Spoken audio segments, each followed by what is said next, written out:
मेरे सुनने और देखने वाले प्यारों, मैं ये बताने के लिए वीडियो बना रहा हूँ कि हमारे पूर्वजों ने, बड़ों ने, बाप दादाओं ने हिंदू धर्म क्यों छोड़ा था। क्योंकि पिछले कई सालों से सुनता आ रहा हूँ कि हिंदुस्तान के मुसलमानों के पूर्वज, बाप दादा, आबाओ अजदाद हिंदू थे। मुग़लों ने और दूसरे राजाओं ने ज़बरदस्ती इन लोगों को मुसलमान बना लिया था। हालांकि ये बात बिल्कुल 100% गलत है, झूठ है। लेकिन अगर हम थोड़ी देर के लिए इसको सच भी मान लेते हैं, इस झूठ को थोड़ी देर के लिए सच मान लेते हैं, तब भी हम ये कहेंगे कि इन लोगों का ऐसा करना, इस तरह का काम करना, मुसलमान बना लेना भी कुछ गलत नहीं था। वजह, कारण ये है कि हिंदू धर्म में ज़ात पात, ऊंच नीच, भेदभाव के नाम पे इतना कुछ धार्मिक पुस्तकों में बताया गया है, लिखा गया है कि जिसको सुन के आपके रोंगटे खड़े हो जाएंगे। और मैं धीरे धीरे वही सब कुछ धार्मिक पुस्तकों से दिखाने की कोशिश कर रहा हूँ। ये 22वां पार्ट है। आप किसी भी एक पार्ट के एक वीडियो को देख कर ये नहीं कह सकते कि हिंदुओं का मुसलमान होना गलत था या गलत है, बल्कि आप ये कहने पर मजबूर हो जाएंगे कि अब तक लोगों का हिंदू बने रहना यही सबसे बड़ी गलत चीज़ है। देखिए, हम हिंदू धर्म बोलते हैं, हालांकि हिंदू धर्म नहीं है। हिंदू धर्म अगर आप धार्मिक पुस्तक पढ़ेंगे तो इसको हिंदू धर्म कह ही नहीं सकते, न सनातन धर्म कह सकते हैं। आप एक ही धर्म कहेंगे और वो है ब्राह्मण धर्म। यही चीज़ ज़्यादा बेहतर लगती है, ज़्यादा सटीक दिखाई देती है। तो आइए वीडियो शुरू करते हैं।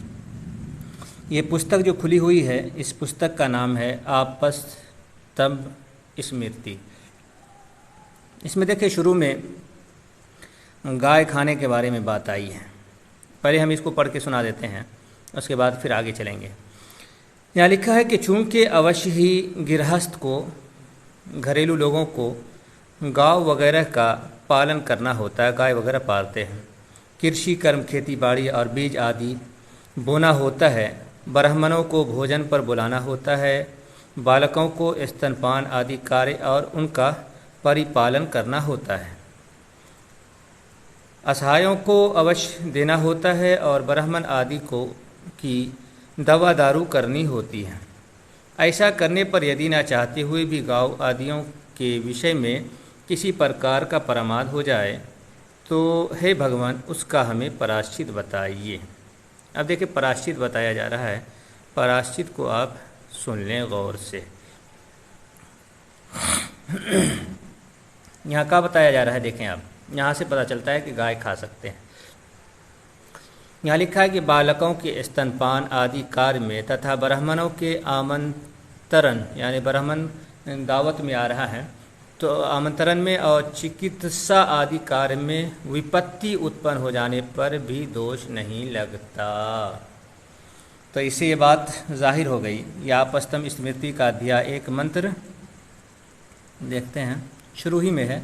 मंत्र 5, 6, 7 के अंदर ये बात आई है, 7, 8 के अंदर ये 4 मंत्र आप देख सकते हैं। 9 यानी कि 5 मंत्र, 4, 5 से लेकर के 9 तक आप देखें तो वहाँ ये बात जाहिर हो जाती है कि एक ज़माने में हिंदू धर्म के अंदर भी गाय खाया जाता था। कल एक पुस्तक देख रहा था यूँ ही, अग्नि पुराण, तो उसमें गौमेध यज्ञ को के बारे में लिखा था कि ये स्वर्ग पर विजय पाने वाला यज्ञ है।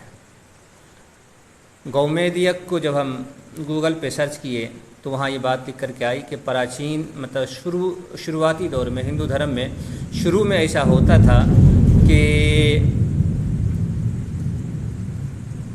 मजहबी काम के लिए गाय को ज़बह करके फिर उसके चर्बी से हवन किया जाता था, जिसको गौमेध यज्ञ, जैसे अश्वमेध यज्ञ बहुत मशहूर है, इसी तरह से गौमेध यज्ञ इसको सबसे बड़ा यज्ञ और सबसे बड़ी इबादत माना गया था। फिर ये बात विष्णु स्मृति के अंदर भी आई है। आप देख सकते हैं विष्णु स्मृति के लास्ट का 4-5 अध्याय देखें तो मंत्र देखें तो वहाँ भी आपको ये बात मिलेगी। तो इससे ये पता चलता है कि धार्मिक कामों में शुरुआती दौर के अंदर हिंदू धर्म में गाय की बलि दी जाती थी, गाय को ज़बह किया जाता था। फिर ऐसा हुआ कि बाद में चल कर के सारे जानवरों को के बारे में मना कर दिया गया। और आज के दौर के अंदर 3 चीज़ें सामने आती हैं। कुछ पंडित तो ये कहते हैं कि किसी भी जानवर को ज़बह नहीं कर सकते हैं, कुछ पंडित कहते हैं कि कुछ जानवरों को ज़बह कर सकते हैं, कुछ को नहीं।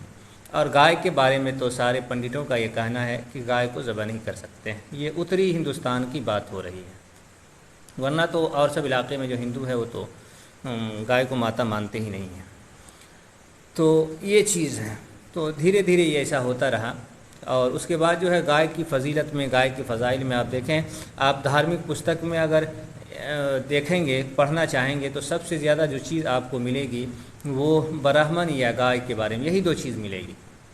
अब इसमें भी देखें, ये पहला अध्याय, इसमें गाय ही के बारे में बहस चल रही है। आप जहाँ देखें गाय को किस तरह से मारे तो कौन सा पाप लगता है, उस पाप से छूटना है तो क्या करना है, तो यही चीज़ आएगी।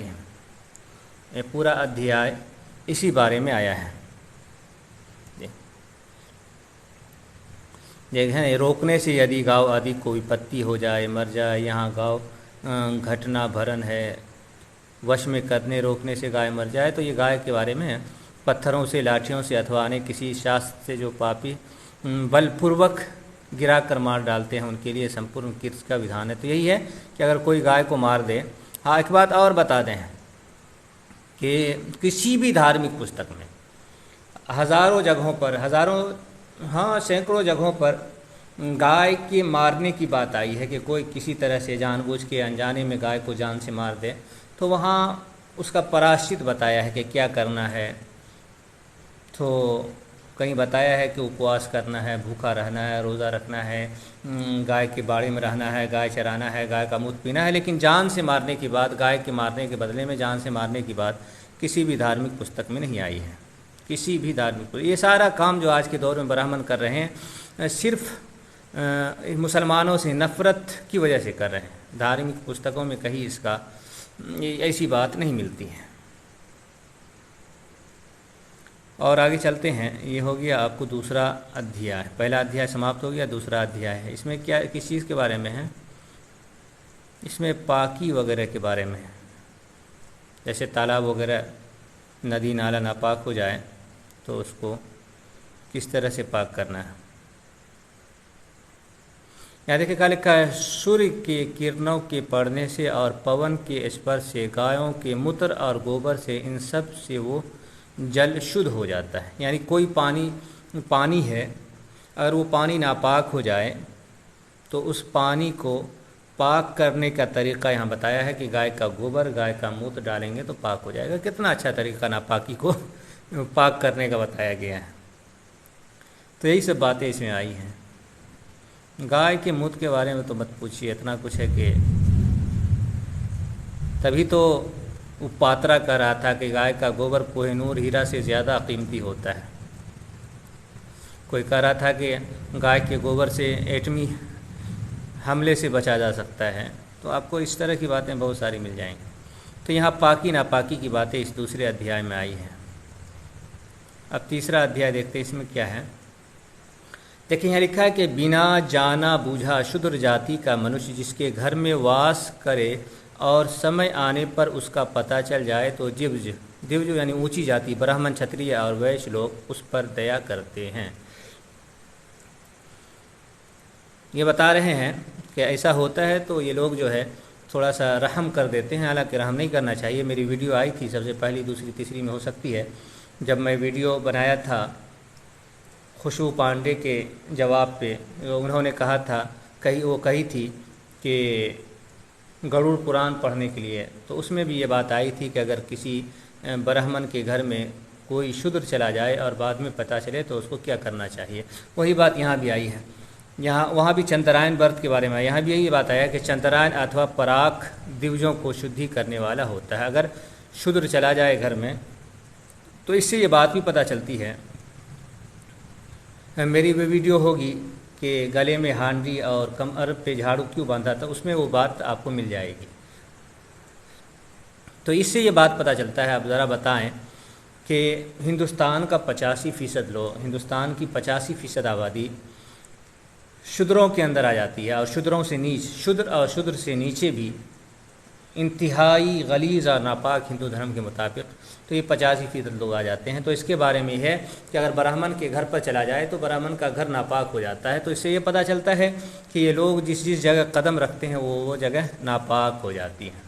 अब पाक करने के लिए क्या करना है, चंद्रायन अथवा पराग व्रत ये करेंगे तो इससे पाकी होगी। आगे लिखा है कि उस घर में जिनके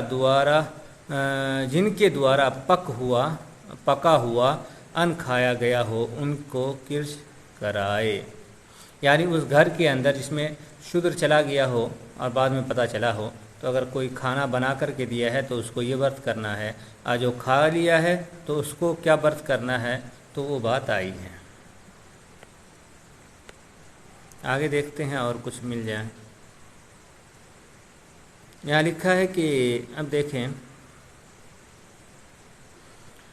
अंत्यज के स्पर्श और संसर्ग के दोष से और उसके साथ एक ही कुएं पर जल पीने से जो अपवित्र हो गए हैं उनकी शुद्धि एक उपवास से और पंजगब के सेवन से होता है। अब ज़रा बताएं, आज के दौर के अंदर ये जो शूद्र लोग हैं उसको हम अंत्यज भी कह सकते हैं हिंदू धर्म के अनुसार, और वैसे भी बहुत सारी जातियां हैं जिसका नाम लेकर के अंत्यज कहा गया है, और मुख्तलिफ़ किताबों में मुख्तलिफ़ नाम आया है।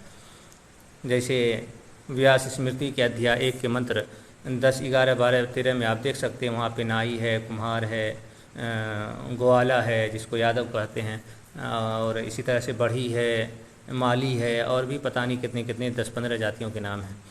तो ये चीज़ है। तो इसके बारे में ये बात आई है कि अगर ये लोग छुला जाए, इन लोगों का संसर्ग मतलब साथ हो जाए, कहीं पे चलते चलते साथ हो जाए, या एक ही कुएं पर पानी पी लें, तो क्या होगा कि ऊंची जाति वाला अपवित्र हो जाएगा, नापाक हो जाएगा। बताएं ज़रा, जिस धर्म के अंदर इतना कुछ नफ़रत उगला गया हो अपने ही धर्म के लोगों से, अपने ही लोगों से, अपने ही समाज के लोगों से, तो भला उस धर्म में रहना ये कहाँ की अक्लमंदी हो सकती है।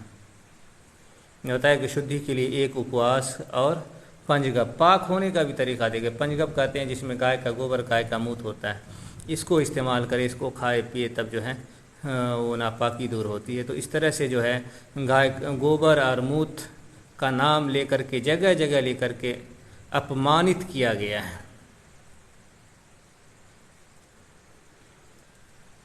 यहाँ क्या, प्राणों का संशय उत्पन्न हो जाने पर कर्म ब्राह्मण के द्वारा ही संपादित होता है, इसलिए तीनों वर्ण क्षत्रिय, वैश्य और शूद्र के विषय में कभी कोई ये ना कहे कि कर्म समाप्त हो गया। यानी जब तक मौत ना हो जाए तब तक कर्म काम उसके ज़िम्मे से नहीं करता है, उसको करना ही पड़ेगा। तो वीडियो काफ़ी लंबी हो गई है, अब वीडियो लंबी नहीं करनी है, तो यहीं पर हम बात ख़त्म करते हैं। बात आपकी समझ में आ गई होगी। अभी हम चौथे अध्याय से अगला वीडियो लेकर के आएंगे।